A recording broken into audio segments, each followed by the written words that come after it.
3, 3, 4, 3, 5, and 3, 6 of the consent agenda. Do I have a second? Second.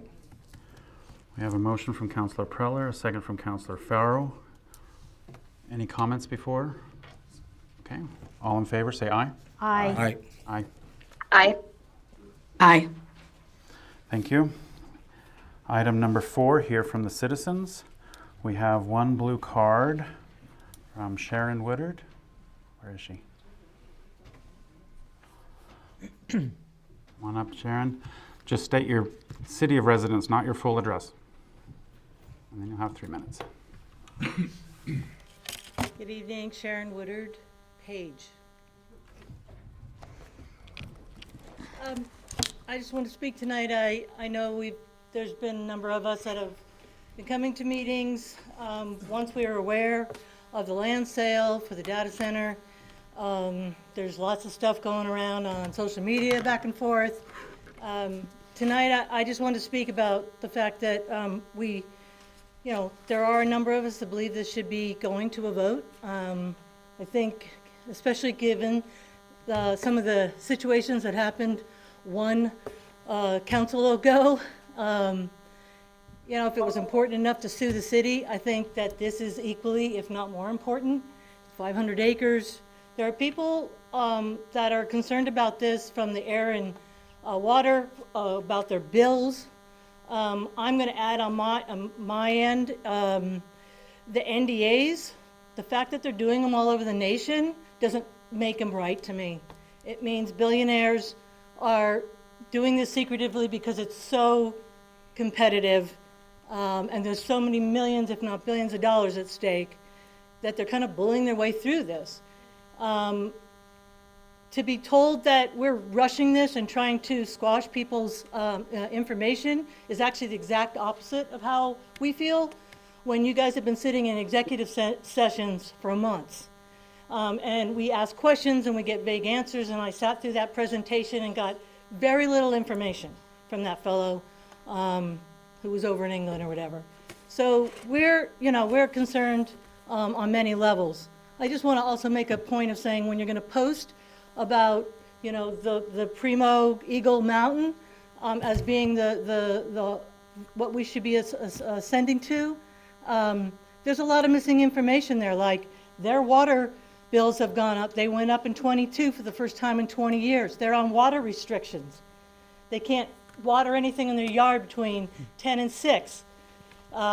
They have to go every other day to water. They get fined if they use water incorrectly in their city, and they're trying to have every citizen in that town, in that city, cut their water usage by 19% by 2030. None of that was mentioned in the posts that we're getting about how fantastic Eagle Mountain is. I just want it to be balanced here. We need all of the information. They're having water issues there because of the decisions their council made. And if you go back far enough, you'll see plenty of complaints from citizens there too. And then the city just went straight ahead and did it anyway. I'm out of time. Please let us vote on this. Thank you. Okay.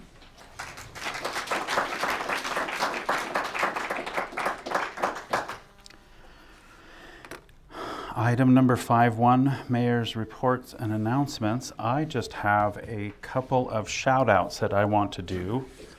First of all, to all of those who participated in and helped with the balloon regatta, which came off as a wonderful event, a big hit. I can't say enough about all the hard work and all of the amazing things that went on for that event. I think it was one of the best that we've ever had. I think most people would agree. It was just a wonderful, wonderful job that everybody did. I wanted to say that to them. And also for our finance department here in the city, there is an award that was given to our finance department. It was a bit delayed in coming, and it's from the, this is a news release from the Government Finance Officers Association. And I just wanted to read a couple of sentences out of it. It says the Government Finance Officers Association of the United States and Canada has awarded the Certificate of Achievement for Excellence in Financial Supporting to City of Page for its annual comprehensive financial report for the fiscal year ended June 30 of 24. The report has been judged by an impartial panel to meet the high standards of the program. The Certificate of Achievement is the highest form of recognition in the area of governmental accounting and financial reporting, and its attainment represents a significant accomplishment by a government and its management. So I just wanted to point that out. We have a really good finance department, and thank them for all of their hard work and their effort. And that's all that I had. So item number 5.2, City Manager's Current Event Summary. Over to you, Brian. Mayor and Council, thank you. I wanted to echo with the Balloon Regatta, my favorite weekend of the year, of course. But you have a relatively new team, your events team, and that's led by Lizette under Debbie Winlock's leadership, and I thought they did an outstanding job. I mean, in terms of the pilots, everything, there's a lot of details, a lot of logistics to put that together, and it just went off flawlessly. So appreciate them, and I think the council and staff going forward can expect good things from that team and more events coming forward in the page. You also asked me to talk about the square mile. The application has been submitted with the fees, and we're waiting for the state land office to go through their process to get back with us. So not sure what that's going to look like, but I was also going to mention that you have the Dorn Group down at the state that will help facilitate that along going forward. We did, as of this week, our new Public Information Director, Adam Geller. I don't know if he's here in the audience. There he is. Adam, stand up. Adam Geller. He comes to us from Kingman. Sharp guy. Adam, thank you. Look forward for all of us working with you. He's going to be doing communications and marketing for Page, so more of the messaging going forward. He just started Monday and comes to us with a lot of experience. He'll also be overseeing, it's anticipated at this point, the Economic Development Board. So he'll be working closely with the Economic Development Board. Thanks, Adam. And that's all I have, Mayor. Okay. Item number 6.1, Boards and Commissions. Were there any board meetings attended by councilors they'd like to share with us? Councilor Farrell? We had a youth advisory work group, and they worked hard to build a presentation, and we're excited to see it tonight. I like watching them work, and it was impressive how they pulled together their thoughts and all their work, and I'll let them share all what they did. A great job watching it, and I look forward to hearing the report. Any others? I did attend the, what do I want to call that? The water group, second water intake project group, the last Monday of October. Unfortunately, things are kind of in limbo waiting for the government to reopen, the federal government, since the federal funding through the Great American Outdoor Act is what we are trying to get to pay for the infrastructure that's on federal lands in the National Park Service. Oh, and Kenna. Councilor Hettinger. Thank you, Mayor. The Parks and Recreation Advisory Board met on Monday this week. So there was a presentation to the board about the BMX pump track, and I know we have this item on our agenda as well tonight, but I just want to share that the board was unanimously in favor of the recommendation. And then there was also discussion around Frost Park. So the board is looking into this as a possible 2026-2027 future project. And then I just want to shout out the Recreation Department for the great success they're seeing with their basketball youth program that's going on right now. And also huge thanks to Parks and Trails for starting the holiday lights around town. They're getting ready to be able to turn those on at Thanksgiving. And then the tree lighting will happen at the December 6th event, Christmas in the Park, I think. Okay. Thank you. Anybody else? Okay. Item number 7.1 under unfinished business. This is the public input results for the Pera Club from the Youth Advisory. So I will turn it over to Lily Krim and anybody else that happens to be with her. So yeah, go to the podium. There's a microphone on the podium. Do they have a presentation?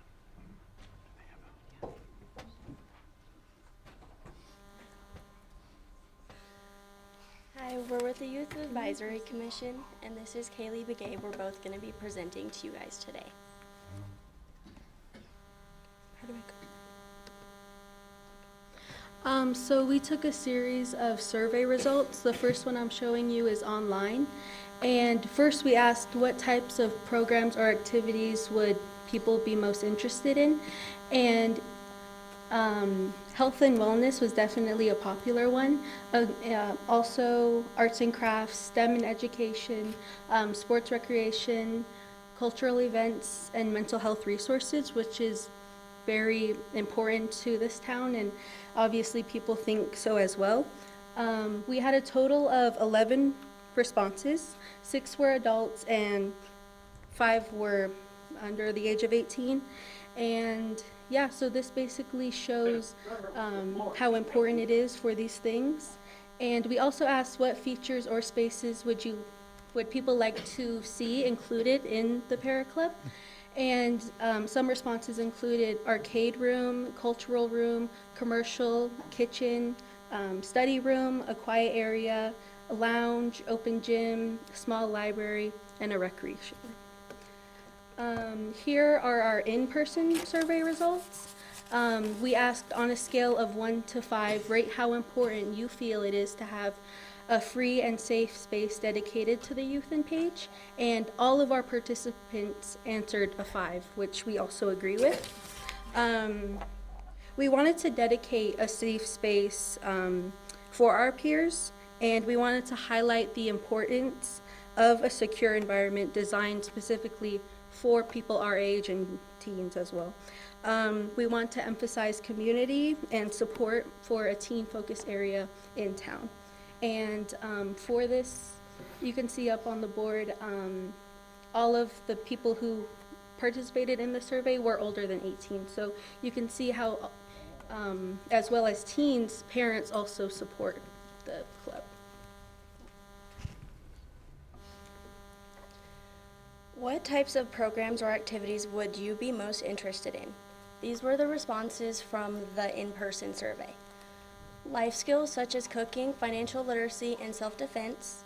Indoor activities such as library, games, and esports. Space usage such as a commissary kitchen and a conference room. Outdoor activities such as an urban trail, a themed hangout, gardening classes, and fitness such as yoga, dance and meditation classes. Are there any questions at all? Thank you. Councilor Augie. I just want to say thank you very much for the presentation. Very professionally done. Thank you. So, looks like our youth advisory group is really coming along and starting to make a statement for themselves. So We're thank trying, you. yeah. Councilor Roundtree. I'd like to just echo what he said. You guys did a really great job. I noticed as you went through it, you weren't as nervous. So next time you won't be nervous at all, right? Thank you for your input. Any other? I can't see if Councilor Hettinger or Hammond. Just a moment, we'll clear the screen, see if.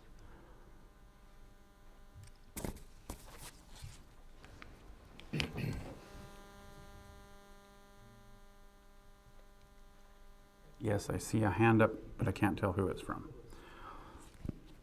Mr. Mayor, I was just going to Okay. compliment the Youth Advisory Group for their excellent presentation. I love the data and the time that they've put into this. Very professional presentation, and I appreciate all the work that they've put into this. Thank you. Thank you from me as well. Oh, yes, Councilor Roundtree, anything more? So this isn't on the agenda as anything that we can make a motion or anything, so we can get this on as soon as possible. I heard from a lot of citizens, they want the Pera Club open yesterday, not tomorrow. And so I want to know how we proceed to follow up with their recommendations and move forward. Take action on any item on the agenda. So we can? Yeah. So I'd like to make a motion that we hand this back over to our city manager and our department head that will be over this program and make a motion that we proceed forward with getting the Para Club open for the public. I have a motion from Councilor Roundtree. Do I have a second? I'll second that. Any other further discussion? Councilor Farrell? I just would like to make sure that we have Debbie at the library and Becky at the community center involved with the discussion, because their groups also will be sharing, as we discussed in our meeting, with the youth group. So they should be involved with that as well. Councilor Augie, you had a hand? Yeah, I'd just like to echo that. And also, we've been talking about, well, what the youth advisory group did, but also doing a regular, maybe a kind of professional thing about the whole property, as far as what we could do with that whole property. I know there's former manager, city manager Darren Caldwell had ideas and stuff like that, but with the new council and new city manager and stuff, I think we need to also look at that, take the comments from this few citizens that did go on to do the survey, and also go forward with a little bit heavier duty or in use of the whole property, that type of thing. Okay. Councilor Hettinger?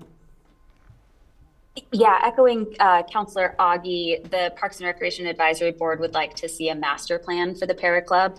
So I don't know if that makes sense as part of this discussion, or if that needs to come at a later time, but just to keep that in mind as we are talking about the Para Club. Councilor Roundtree? I just want to remind everybody that usually community centers usually reflect the needs of their community. So we can say we wanted to do this, and I think they had some great ideas to begin with. But community centers generally, because knitting's popular this year and next year it's stained glass. So what I'm trying to say is that I believe it's time to turn this over to our city manager and our department head that will be over the facility, and they need to let the community reflect what it needs. Okay. And move forward and get it open. So I don't want the council to sit here and micromanage this building or this program. I want to turn over to our city manager and our department head. Okay. Councilor? I don't want to spoil the next agenda item for everyone in the room, but we are going to be announcing a new city manager in a couple minutes. That's going to involve some transition time, a learning curve, and a prioritization of a vast amount of projects we've got going on right now. I agree that doing something with the Para Club is better than nothing, better than mothballing it. I don't know how breakneck speed we want to proceed on that, especially when we have the opportunity to have a master plan put together on this. I think that can be done in the meantime while we're kind of in this transition window, and then come the new year, we can hit the ground running. Councilor Roundtree? This facility functioned for a lot of years in Page without a master plan, with just some guidelines, and the community used it as it needed and as it saw fit. And if you wanted to have a soccer banquet, you used it. And if you wanted to have classes there, you had it. I think it needs to, just like I said, direct itself. And I don't think this needs that much wait time. The citizens are already asking. We've had this, it's going to be almost 2 years. And we've sat with an empty building. I think it's time that we put it to use. And it can be tweaked and it can be changed as we move forward with it. But I think these type of spaces generate their own needs, and it molds into what the community needs it for. So I think that our department heads and our new city manager should set up the guidelines for it and its use, and all of those type of pay facilities and how those guidelines look, and then let the community come in and decide how they want to use it. Okay. Councilor Hettinger? And perhaps I can provide a little bit more context. So the Parks and Recreation Advisory Board is thinking more about all of the land behind the Para Club and kind of how that connects to the sports complex. So I agree with Councilor Roundtree. I think it would be great to know what it would take to get the building open kind of as is status for the community, and then longer term think about the master plan of that whole area. So that's why I'm thinking perhaps the master plan isn't necessary as part of this conversation. I just want us to have it in mind as we're thinking about the Para Club. I would But agree. I'm open if we want to discuss both. Councillor Roundtree. I agree with that. That other space does need a master plan, and it does need some work on it, but the building itself does not. It needs to be used how the community sees fit to use it. Okay. Any other comments? Real quick, Councillor Augie.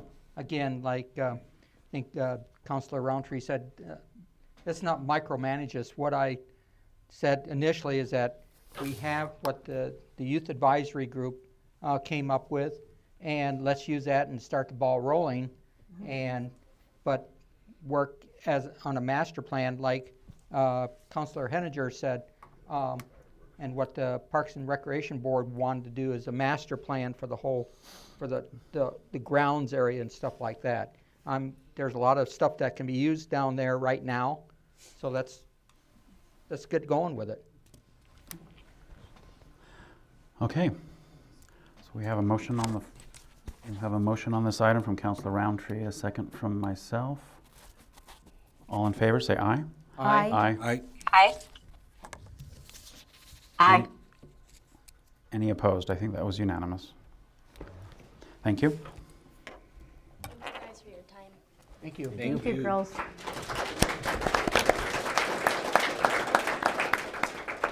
Item number 7.2, contract for appointment of city manager. This goes over to you, city attorney. Happy to answer any questions about it. I don't know if there's too much to explain. It's attached to the agenda and publicly available. Okay. Any comments or questions? I make a motion that we accept the contract for employment for Frank. Frank Mulberry. We can finally say the name. Do I have a second? Second. Okay. We have a motion from Councillor Roundtree, a second from Councillor Augie to accept the contract for the new city manager. All in favor, say aye. Aye. Aye. Any opposed? Thank you. Frank, do you want to stand up? There's Frank.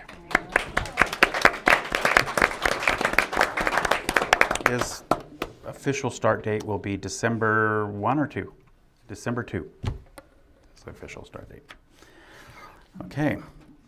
Item number 7.3, BMX pump track type and location. This one goes to Debbie Winlock, Community Services Director. Hi, Mr. Mayor and members of the City Council. The city was awarded $150,000. Just a moment. Is her microphone working? Mr. Mayor and members of the City Council, the city was awarded $150,000 for a pump track, and we also budgeted $150,000. There was going back and forth because we weren't sure if we were able to find location for it. We did find a location for it, and we were able to. It was supposed to be a large-scale bike pump or park for bikes, and we're able to downscale it and meet the needs of the grant. And so we're here to discuss and get approval for the pump track trail. So Justin is going to explain more about where it's going to be, or where we're asking it for it to be. So for those of you who aren't really sure, there's been a lot of, like, is it a pump track or a BMX track? Just so we're all kind of on the same page. A pump track is a smaller, continuous track. You kind of think of it as a like a skate track, or a skate park, but for bikes. And really, I mean, anybody can use it. You could use skateboards on it. You could. It's open to handicap, to wheelchair. It's wheelchair accessible. On the bottom here, we have a couple designs. These are actually designs that we've reached out to builders for. This is kind of what would fit in our budget. You know, this is it's an open year-round thing where a BMX racetrack is kind of like hey, we're open on Fridays. We're going to have races. You can practice on a Wednesday. It's like a monitored event on a bigger course. Where a pump track is just a smaller, open to the public year-round course. Like Debbie was saying, this was kind of to hand it to us, and the biggest problem was location. We had to, with the budget that we have, we had to find a location that had infrastructure already there. Part of the grant is that we had to have a all-weather or paved parking lot. We had to have restrooms, we have to have a drinking fountain, we have to have seating and park benches and all these things. When we reached out to builders, obviously the first thing they're asking is, what is our budget? And they're like, most people budget between $400,000 and $700,000 for one of these tracks. We have a little bit less than that, so I was like, well, what do you have to offer us? So again, they sent us some of these. These can easily fit in our budget, but we don't have any a budget to put in all this infrastructure someplace else. It has to be there, and that's why this has kind of been passed around over the last couple of years, is trying to find that location. We were going to talk about it with the Parks Board. They gave us a bunch of recommendations. So myself, Debbie, and Linda Watson, we went out and looked at these places and kind of weighed the pros and cons. And again, it really came down to infrastructure. So a lot of them were just kind of no-goes. Really, the only place that we really found was at the south end of the annex, highlighted here in blue. Currently, right now, it's just organic fill, so it's just dirt and grass clippings, those kind of things from over the years has been filled in there.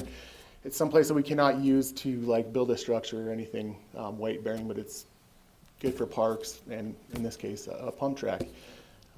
With our budget, we're looking at between 7,000 and 10,000 square feet of track. Right now that property measures 1,800 square feet.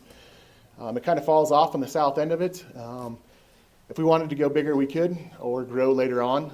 We were able to, bring in dirt and bring those benches up and make it a bigger area if we needed to. Highlighted in red, the city also owns that. There is currently a road there for the high school. I don't know when that road was put in, but there's actually, you can't see it, but on the edge here, that's really where the high school road at some point, according to Kyle at Public Works, that's where a road will come in and go down to the high school fields.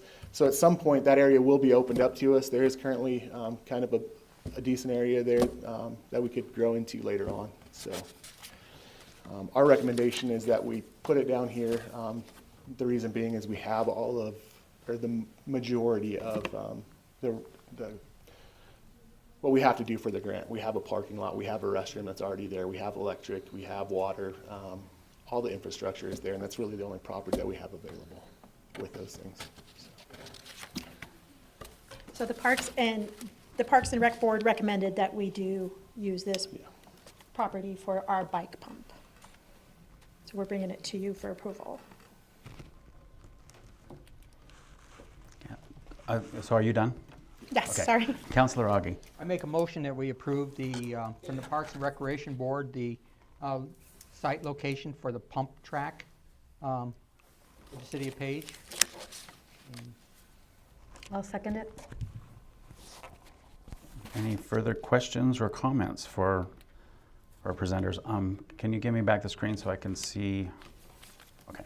Just one comment. Yes, Councillor Augie. There was a lot of discussion Monday night at the Parks and Recreation Board meeting, and so I think they hit on it with the board and a lot of discussion back and forth. So I think this is the best location we have that is going to give the safety for the kids and that type of thing that are going to use it, or whoever uses it, and for the parking lot and everything.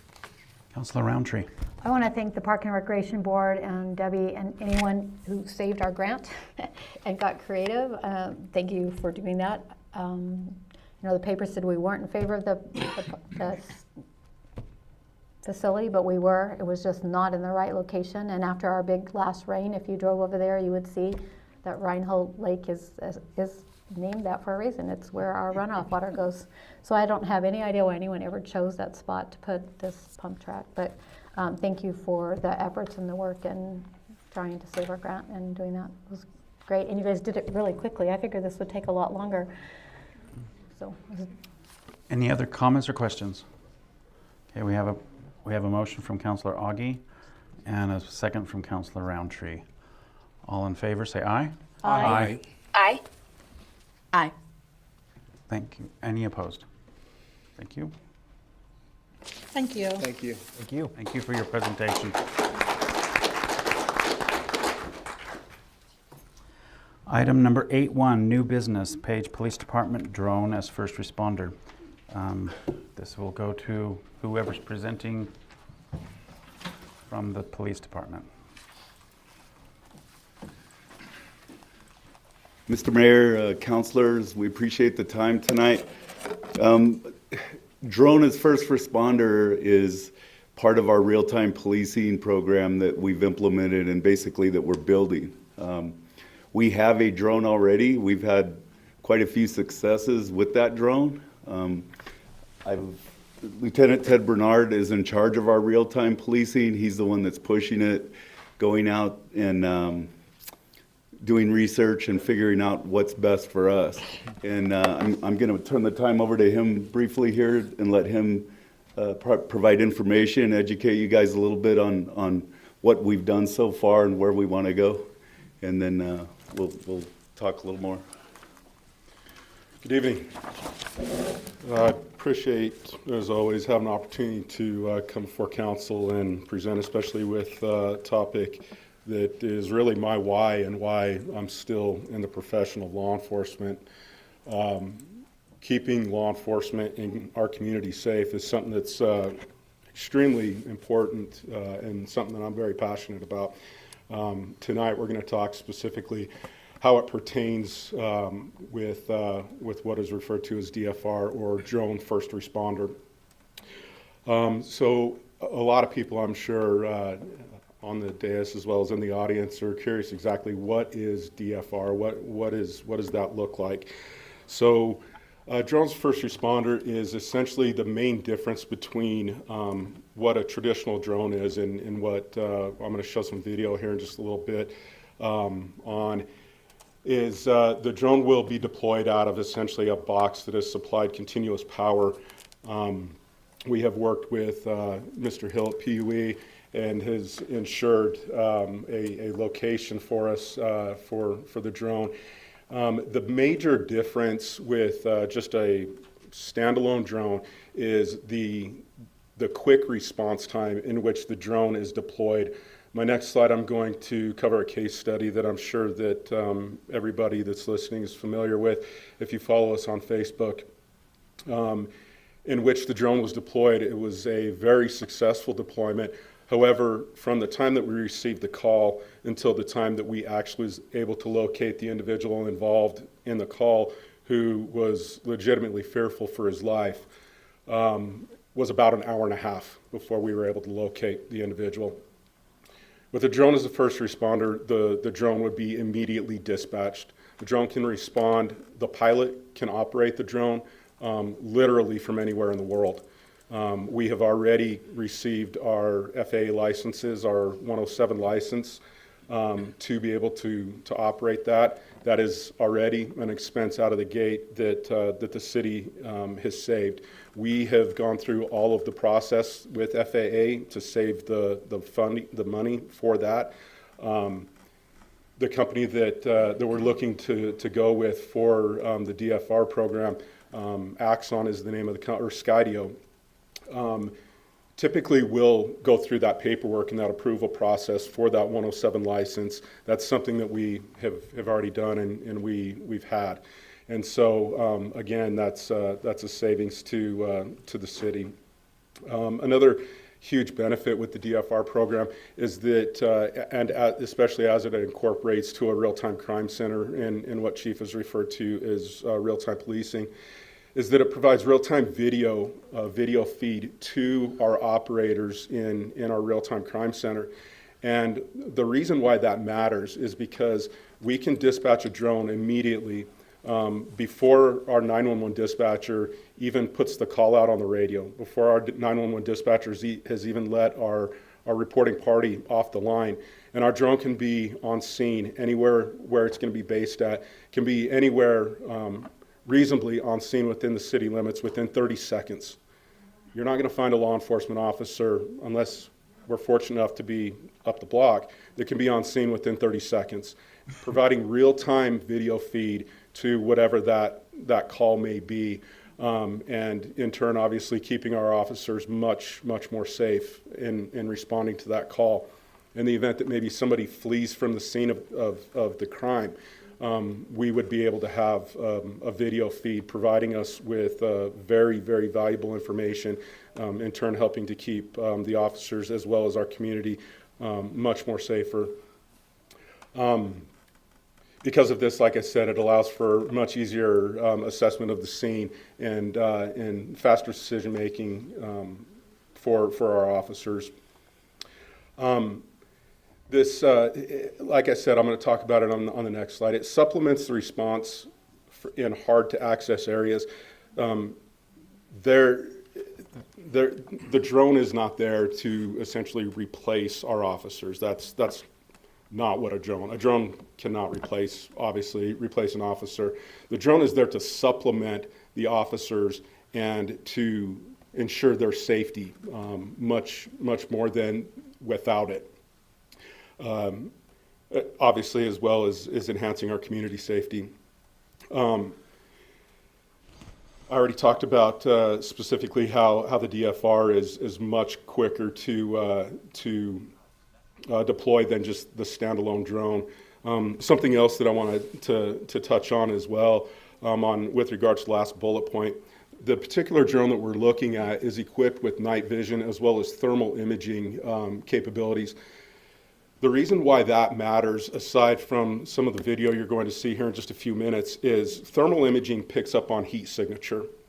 Our firefighters back here will be pleased to know that the drone being equipped with the thermal imaging technology would be able to fly on the scene for a brush fire, a structure fire. And as we know, those ambers can pick up and blow and start secondary fires. With the drone in the air, it would easily be able to catch a heat signature very prematurely, very early on, to be able to let our firefighters know as well that there's something else going on and we may potentially have secondary fires as well. It will also be able to give them information as well if there's still hot spots on certain fires, which was our main purpose for having it up in the air. Obviously monitoring our traffic and crowd control for 4th of July festivities, but we had it in the air during the fireworks as well, specifically doing that, just recon for hot spots and potential fires that we may have throughout the community. So I mentioned the first case. The image in the top is a night vision image of the call that I had mentioned, in which the individual called in was I'll spare some of the more specific details, but was legitimately fearful for his life. Officers, the 911 call was not able to give us a precise GPS location. It gave us a generalized area. By the time that my pilot received the phone call at 3 o'clock in the morning, you can see it was actually 2:45. So he received the call at 2:45. The timestamp on the night vision image is 4 o'clock in the morning. It took him an hour and 15 minutes by the time he was woke up by dispatch to be able to respond from his home, to respond to the police department, to get into his unit, to get the drone prepared and ready, to respond to the scene and fly the drone. And it was within just a few minutes of the drone being in the air that they were able to locate the individual and get law enforcement by ground onto the scene. Kane, if you could, I don't know from the remote. Yes, thank you. So the video that we're going to look at here, I'm sure that everybody is familiar with the case that we're going to be looking at here, and if we could, there we go. Thanks, Kane. So what we're looking at here, this is actually software from a trial version of the software that we're hoping to be able to acquire. We currently have technology right now that is inferior to what you're looking at right now, but what you're looking at is a 3D image scan of a case that, like I said, I'm sure everybody is quite familiar with. The drone flew the scene, and you can tell it's a very, very large area. The drone was able to fly this scene and in 20 minutes compile a 3D, you're looking at a video right now of the detective that is essentially manipulating this video. We can manipulate it freely however we want, zoom in, zoom out, pan 360 degrees.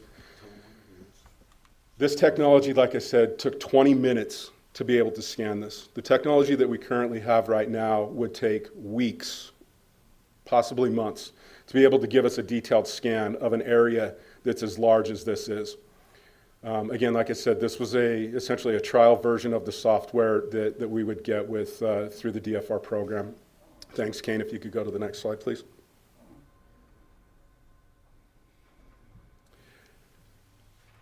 Okay, what I would like to highlight through this is kind of a double whammy for council.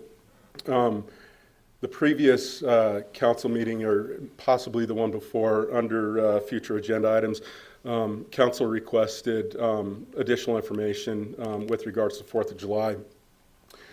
I thought this would be a good opportunity to not only highlight the capabilities of not just only the night vision technology, but also the video technology that is available through the drone program. Ken, if you could please click on number 1. Slide number 1 is going to show video of the venue off here to the left. This was before it started to fill at 8:11 at night. What I also want to draw attention to is already well before sundown how congested Clubhouse Drive is starting to get. We already have the next video will show that the golf course parking is already filled, as well as overflow parking as well. So, but again, not really a purpose of what we're here for. Like I said, kind of a double whammy for you tonight. And then picture number 2 after that one. Okay, you'll have to close that one. There you go. And this was just, it was on the same flight, but just a couple of minutes later coming back. You can see overflow in Marriott is already starting to fill up. And then, and again, another really good shot of the parking lot there, as well as out on to Clubhouse. And then it's going to pan back and show back into the overflow parking as well. And you can go ahead and close that one for me, Kane, and we can move on to number 3. This is about a half an hour later. This is just before fireworks started to go off. This is going to give a good idea of the amount of people that we have at the actual concert venue site. It will pan back here to the right. You're looking off of the putting green, more kind of out on the driving range right now. Yes, that's all people there that have all gathered on the putting green for the concert and getting ready for the fireworks. What is really mind-blowing to me, I was there working the event and assisting with traffic control. The drone is, and again, this is under night vision because it's dark by now. But what we're going to look at now is a fly through the neighborhood up there. And I think that it's important for future conversations for council to pay specific attention to the amount of traffic congestion that we have in the neighborhood, keeping in mind that the additional dirt overflow parking that we had, the golf course parking, as well as Marriott, and all along Clubhouse is all completely filled. So I really would not know exactly how to answer the question, where do we put more people at? Because there were literally people that were driving out and actually parking out on the boulevard because there was no parking left at the site venue. We can go ahead and close that one. Okay. The last slide is just more again for information. And it's that image there. This is going to show, for the purpose of this presentation, technology. What I'd like to draw attention to is notice right now under night vision how easy it would be to find the previous case study that I gave you, somebody that would be out in a vehicle under the night vision. We're just about to go back to the regular camera, and you're going to be able to see how incredibly difficult, in fact impossible, that it would be able to find anybody that would need our help. It goes entirely dark.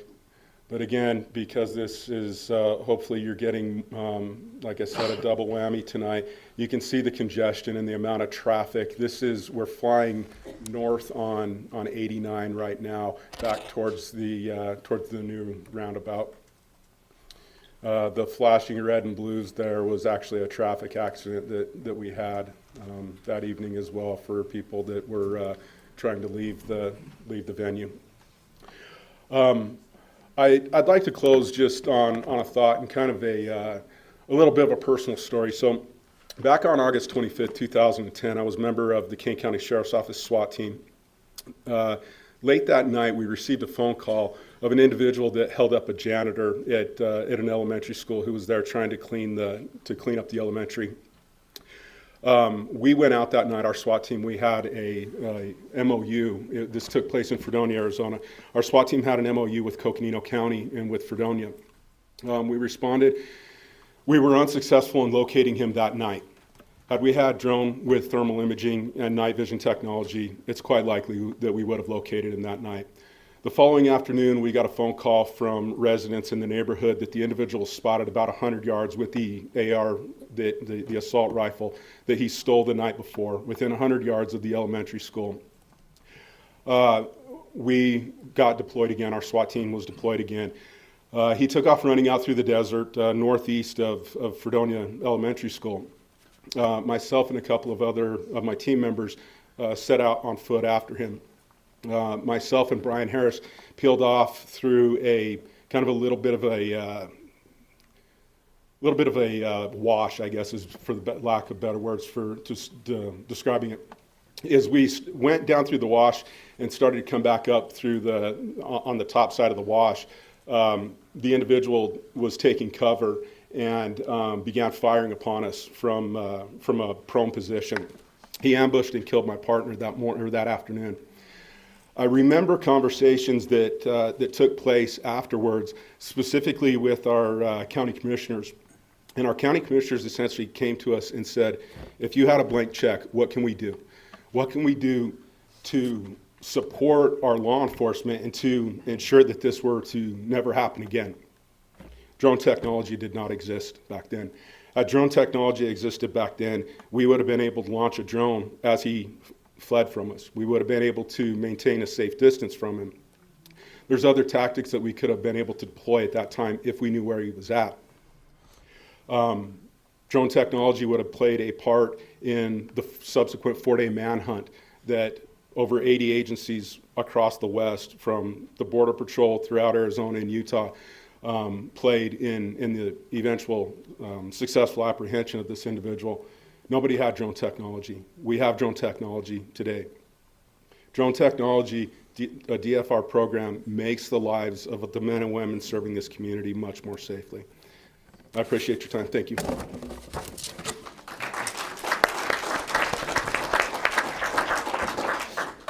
So, you know what, Lieutenant Bernard just told one story. I was on that one incident, and I can stand up here and we can both tell more stories that way. I've had people contact me about whether the drone should replace a human or whatever. The drone locates threats before the threats locate us in a lot of cases. We have balloon regattas, we have 4th of July, we have hotels. 10 people can't search rooftops like one drone can. And so we're gonna keep asking. But so what happened was former city manager Darren Caldwell and I, when we were working on budget, we ended up putting $255,000 in the Horseshoe Bend budget, thinking that could completely pay for what we're asking for tonight. Since we've learned, we've been educated, because the drone isn't going to be stationed or just utilized for Horseshoe Bend 24/7. We will use it in other areas of the city. Horseshoe Bend can pay for half of it. It's in the budget. It's $227,323.90. So what we're proposing is that Horseshoe Bend pay half of that, which is $113,661.95, and if my math is correct, and ask council if they would consider taking the rest of it out of contingency so we can get this equipment. We're open to any questions.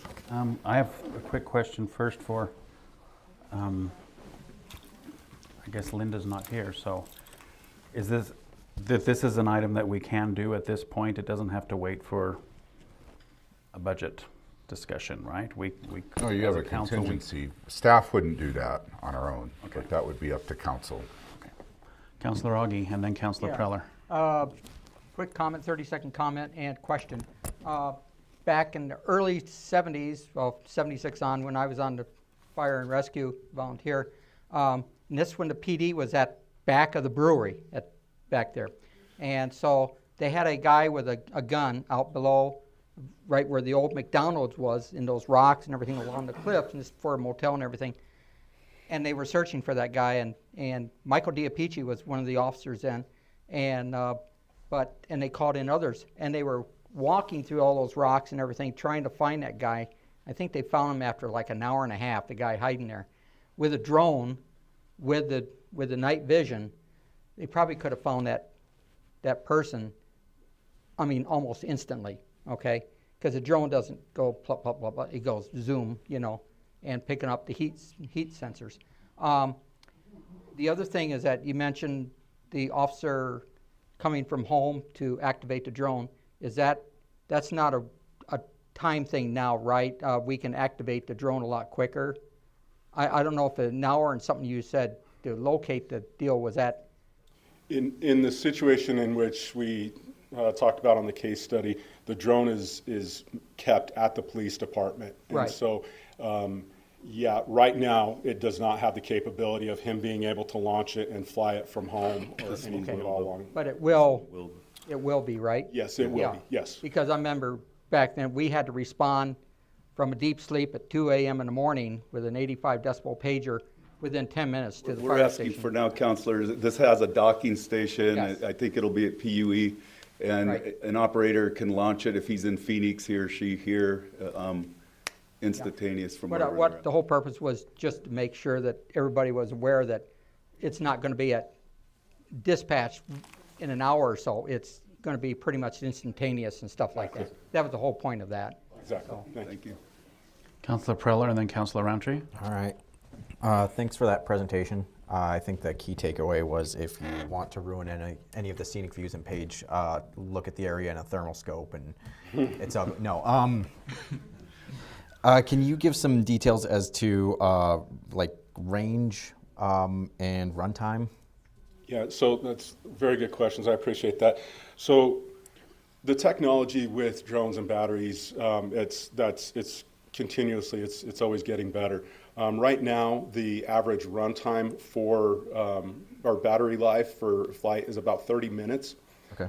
We will end up with enough batteries that we will be able to continuously charge the batteries. And so if we're on an operation that is going for hours, then we'll be able to keep the batteries fully charged to be able to maintain that operation continuously.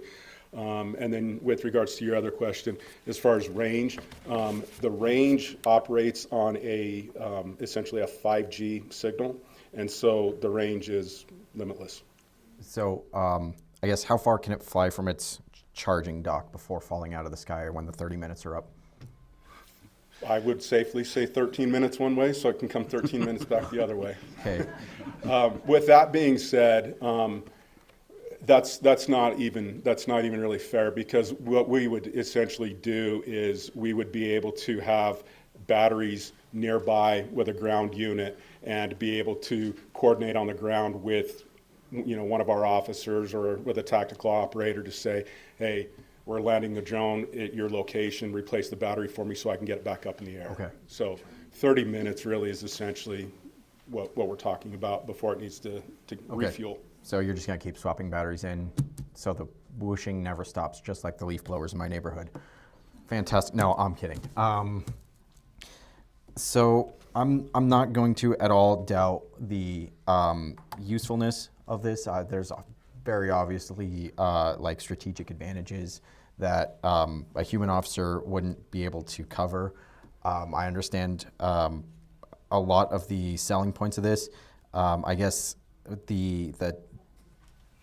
my concern is a bit of the sticker shock. That's a good chunk of money to be asking for. That's like several police cars worth. I'm appreciative that Horseshoe Bend is paying for half of that, and it's essentially half the ask. I was looking over this, and I just had a couple eyebrows raised over like the dollar amounts on some of this stuff.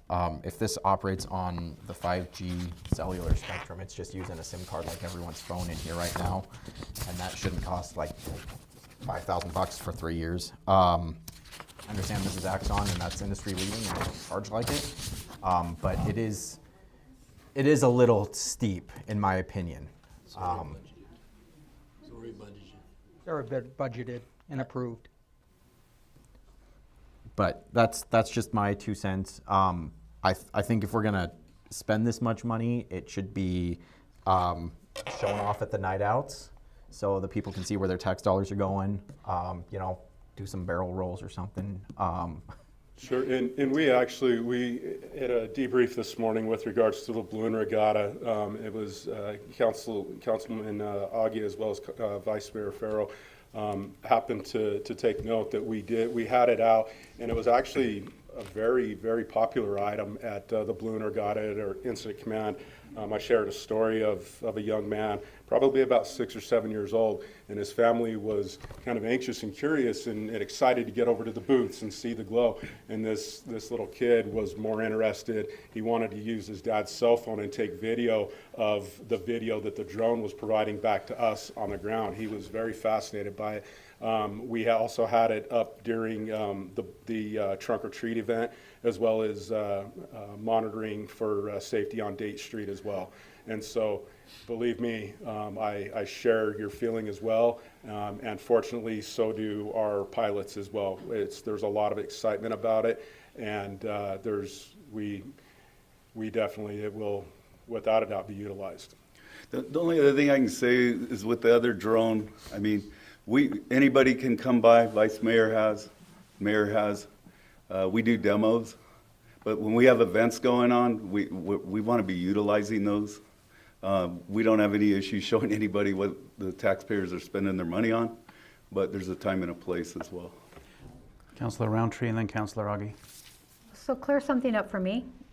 I thought this was already approved and we discussed this in the budget, and I'm feeling a little deja vu here because I remember asking, why was Horseshoe Bend paying for all of it? And I thought it was Josh that answered the question, or maybe it was Darren that said that if they owned it and the city needed it, then we could pay them hourly for the use of the drone or something. So why are we now splitting the cost of, we're taking half of it and they're taking half of it? Or did we end up finalizing that the city would take half of it? And then my other question is, because I feel like I'm becoming educated and end up with a PhD on technology, I've been reading about drones, and are new technology just in 2026 going to lengthen the battery life of that? So like the balloon regatta, what is that, an hour and a half, 2 hours? And if it's only 30 minutes, that would be a lot of batteries. So I would like for it to be there for the whole time. So I love this idea. I like this technology. I'm excited about it, but I'm concerned that I would want a drone that was going to be in the air for a longer period of time than just that length of period of time. And then just explain to me again how we switched from them paying for all of it to us. So Could you share anything with us about the numbers and why it went to half? Because it might have been a good discussion I had with Darren. It might have been. I believe the original idea was and proposal that Darren had was to house it at Horseshoe Bend, and that it would be located at Horseshoe Bend and pretty much be dedicated there. And then, if we ever occasionally needed to use it in the city, that we could use it as a backup. The idea really is to primarily use it in the city, to house it in the city, and then as it's needed at Horseshoe Bend, it could fly out there and assist.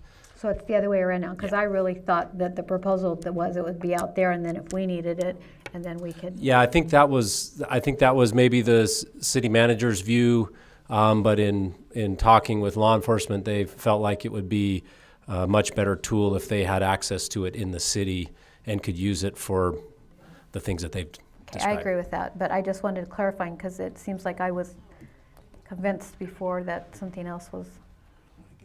Thank you. Councillor Augie and then Councillor Hettinger. Yeah, just one other point. Lieutenant Bernard said different times, they also had a national night out, a drone, and doing demos and stuff like that. And like a lot of people, like the little 6-year-old, it was royally cool to see, right above you, and you can't see it really, but it was there, and people around there were, and they're dancing, and they could see themselves on the monitor there, so they thought it was really cool too. But it's so much of an effective tool that that we haven't had before, and the more we can get this stuff to provide officers with safety, because everybody wants to go to work and come home, and that's the whole point of it. And so whatever we can do as a council to improve that for firefighters and police officers, then we need to do it. Just like we did a couple years ago with $1 million for communications. It was absolutely needed. And so I think we just need to move this along. Okay, Councillor Hettinger. Yeah, with $3 million in a contingency fund this year, putting a little over 125 into supporting our police department, I'm hugely in favor of this. So I think we've got the budget for it. And I know that we had it budgeted under Horseshoe Bend, but the city council contingency fund can cover it. I think we absolutely should. Okay. Councillor Farrell. I move to approve the purchase of the drone first responder DFR, utilizing half Horseshoe Bend capital funds and half Page Police Department capital funds. I second it. I'm sorry, who was the second? I was. Debbie and I, yeah. Okay.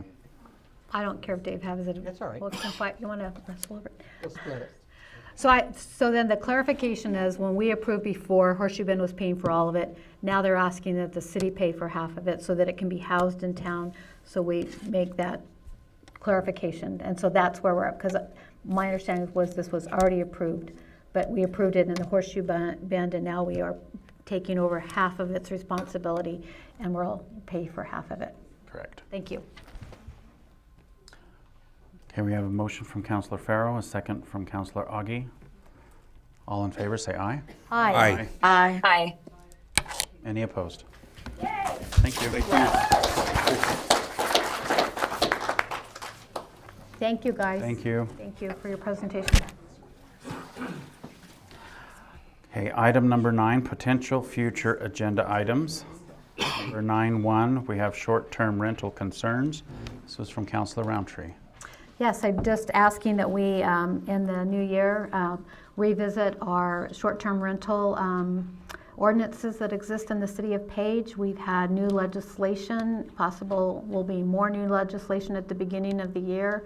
When I was at League of Cities and at the ASU Morris Institute, other towns were saying that they were readdressing and re-looking at short-term rentals and how they exist, those ordinances exist inside their town, and so I believe it's time that we also do the same thing. Okay, and in looking into this, city attorney said that a couple of years ago there was a full effort or a document, or what was it that you said that had been put together but somehow got lost in the city constipation? It was a licensing program. Okay. Vacation rental licensing program. It was an ordinance to. So that's something that we could find and revive and update and be ready with the new legislation that she mentioned coming out and bring it back to the council? Yeah. Okay, well, I certainly would like to have this come back before us when staff is able to provide what is needed. We have consensus. I think we have consensus. Okay, so that one. Okay. Item number 9.2, data center citizen vote. This one is to Councillor Hammond.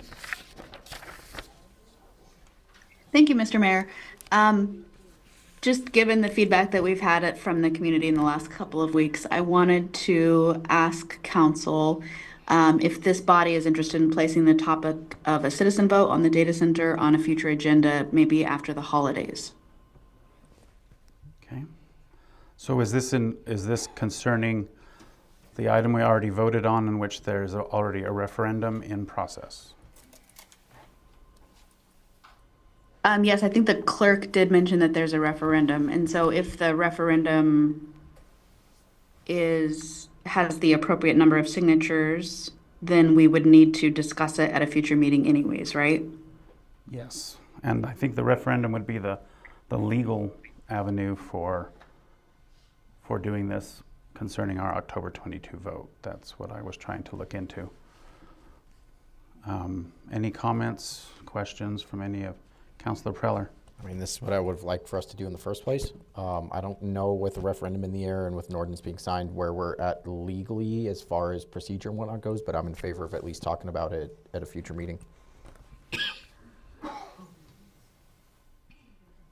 Any other comments, Councilor Yeah, I Augie? think referendum, if the signatures come through, yeah, that's what our democracy is. And so whether it's November of 26 when it'd be on a ballot, or if my understanding, if a referendum goes through, it would be much sooner. okay, so would they pay for it, or the city pay for it, or has to pay the county to run the election, right? It would be the city. It would be the city that pays for it. Yeah. Mm-hmm. So the real question is, legally, is there an issue with us putting it as our future agenda item rather than letting the referendum take its course? Is there any comment? Well, either way, I feel like it's difficult to even ask some of these questions when it's technically not on the agenda. Yeah. Like some of the things that Councilor Augie just brought up. Would it be the November ballot or would it be a sooner ballot? Who bears the cost? Like there's all these questions and discussion that could be had, but we can't have that discussion until it's on the agenda. Councilor Roundtree. Yeah, so we shouldn't even be talking about this, that we can't. That's not what's on the agenda. It's whether or not it needs to be placed in January. And because there's a recall before us, then I don't think we can make a decision either. I think that legally we need to then step back and we have to let the process that some people have filed and move forward. And then since the comments were made and directed towards me, and it does have to do with a vote on this, I want to make it clear that this has nothing to do with the past streetscape vote. It's two different things. Just because the word vote is in there. On streetscape, we knew where it was going to, the exact location. We knew all of the specifics. Okay, thank you. But what I'm just saying is there's no similarities here. It's not okay for us to make a decision to vote on something that we do not have the information before us. We don't know. I guess for the council to decide or to encourage, do we put this on a future agenda item or wait for the referendum to take its course? Allow the referendum. We have to allow the referendum. We don't have a choice now. Let's wait for the referendum. So we can't make a choice legally. We have to wait until the referendum's done now. So we could have beforehand, but we can't now. I would Josh, is that true? Do we not have the power to put something out as a citizen vote without a referendum? You do have certain authority to place things for election, but typically not like for a straw poll or those types of elections. You're usually, doing something with legal effect where somebody's actually voting for or against something that's binding. Which is the format of the referendum. They're voting about something specific. Yeah, if that process were to move forward, it would be a legally binding vote. Did that answer your question, Councilor Hammond?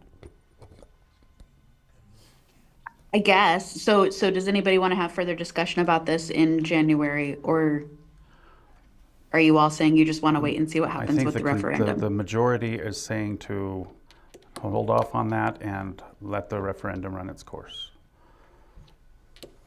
That's what it appears. Okay. Okay. Item number 9.3, restructure EDAB charter.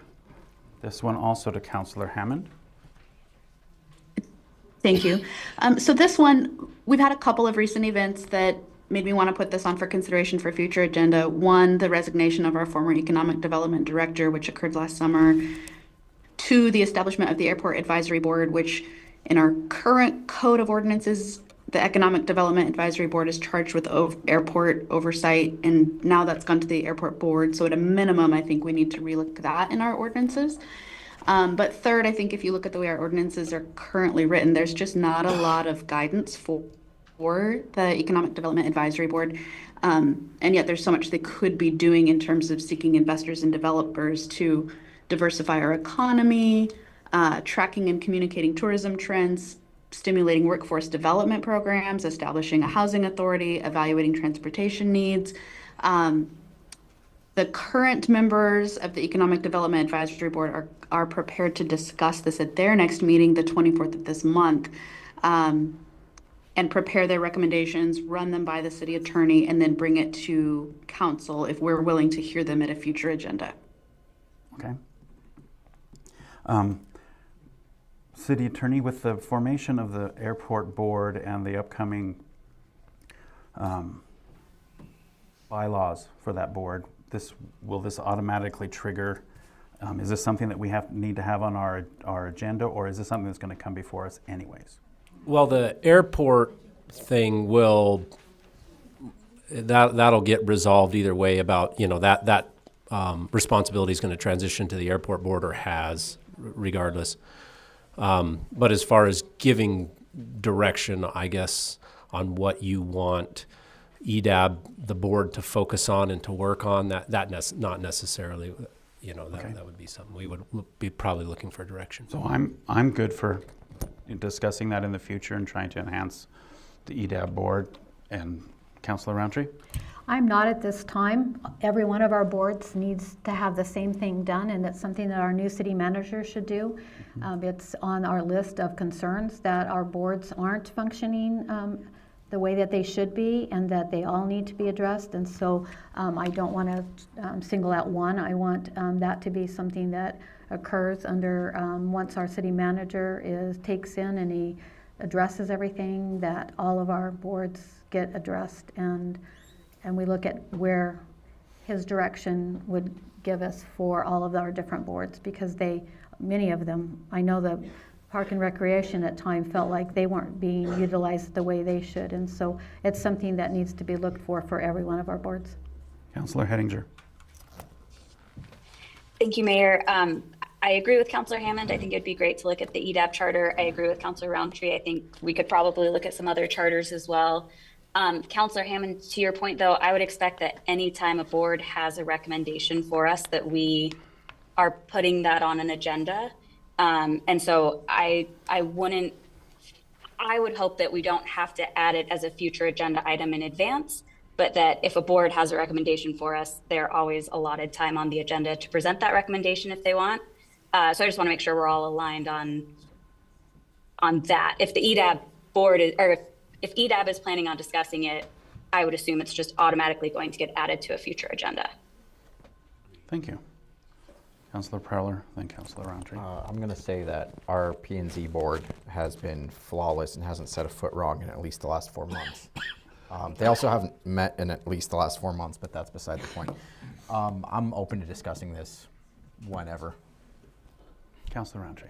Need to remind the other council members that boards are a tool for the council and for city employees, and so them creating their own charter and then bringing that to us is a little twisted. It needs to be the other way around. It's generally what we need them to do and what we want to direct them to do, and that it generally goes that direction, because they are to help lessen our load and be another eyes for the community, to bring back perspectives and answer things for us. So I think that's kind of needs to be turned around the other way. And I still think that that's something that, as our new city manager gets on and reevaluates our organization, that those charters are everything. So I think this is something that I would be willing to look at in the future, after I get a new city manager's input on this, but I think at this time it needs to be held off. Okay, I think we have enough on that. I'll just kind of ask council to let me know if this is something that they think is appropriate at this time. No. Right now.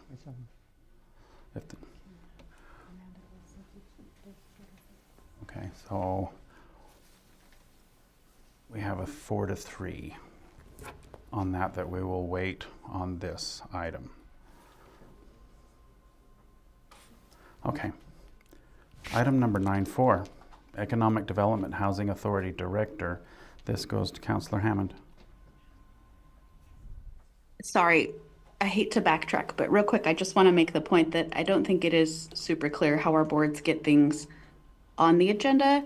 It's not spelled out in our ordinances, and so I think that again, if we're going to expect, I also heard it like kind of a circular train of thought where maybe council's giving direction, but maybe EDAB's putting themselves on the agenda, or maybe the city manager is in.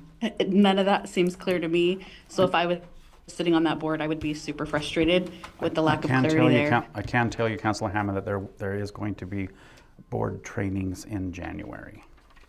So just so you're aware of that. Okay, I hope that helps. Yes, I hope so too. So on this final item, which is related, as we just mentioned, we've been without an economic development director for several months now. I think we rightly waited to fill that position until we could bring on the new city manager, but now that selection has been made, I think this is a pretty logical next step. We hired the PIO, which has taken over the marketing and communication aspect of that previous position. Debbie Winlock's overseeing recreation. But there's still a lot that position used to do, and a lot of ideas that this council had that we wanted that position to do in terms of diversifying our economy, establishing a housing authority, really putting some muscle behind our stated #1 strategic priority, which is grow the inventory of available housing. So I'm hoping that we can put this on a future agenda. Again, after the holidays, our city manager will have a couple of months to get his feet wet, and we can all discuss what that position looks like in the future. Okay, so quick question for the city attorney. Is this a position that would fall strictly under the purview of the city manager with our directions like during a budget session, or how does the city council have the authority to discuss this position and just bring it to life? If it's a position that's under the city manager, then the city council really wouldn't have any say in the position other than to budget for it. But it would, if any employee that works for the city manager is entirely under the city manager's direction.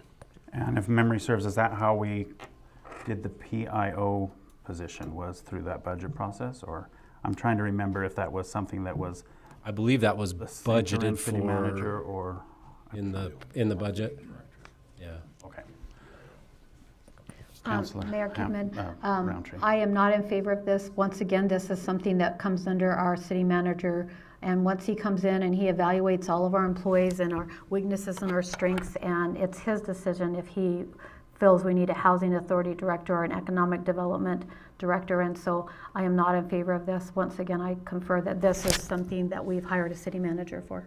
It's not in our... Councillor Augie. I agree with Debbie, and I'm also not in favor of hiring just a housing authority director or anything like that.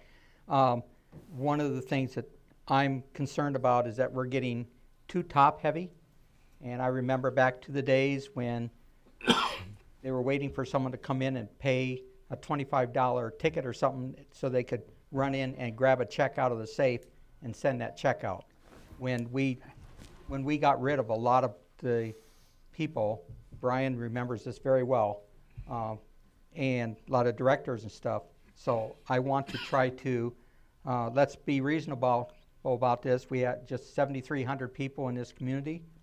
And so we need to be cognizant of our revenue coming in and the outlay going out, and the people that we have hired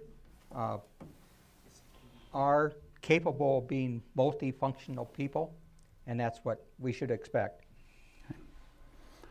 Well, I think we've spoken enough on that one. I'll just ask how the council feels about this particular item coming to us as an official agenda item, or No. or not at this point. No. Okay, so we will hold off on that one, even though I personally feel that the items of responsibility, we should all keep those in mind, make sure that they are in our city structure. Mayor Kidman? Yes.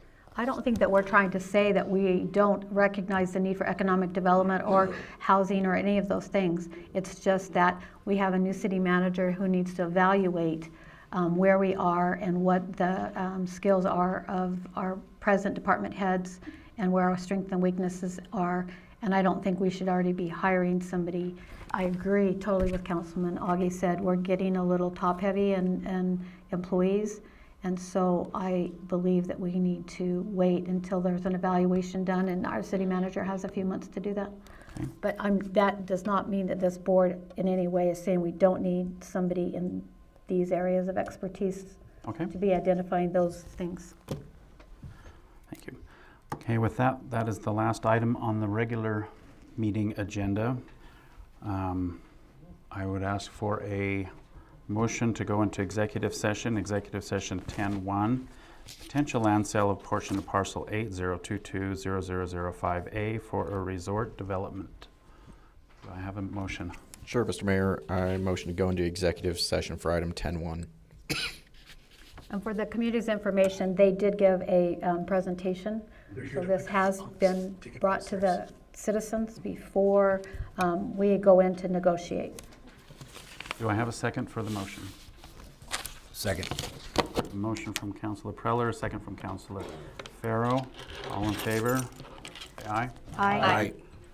For the citizens, you are welcome to wait in here if you are wanting to. We will go to the conference room for our executive session. Councilor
Okay, we have both Councillor Hammond and Councillor Hettinger there. We're ready.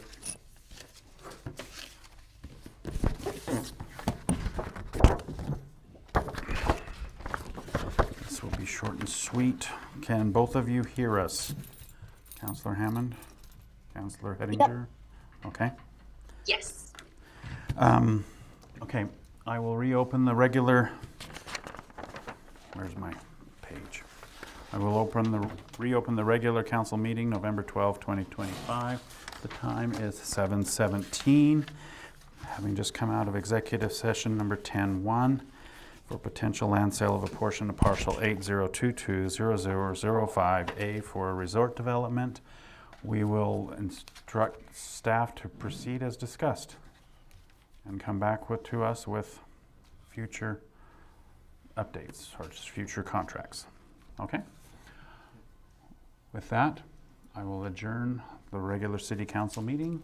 It is 7:18. What's that? That's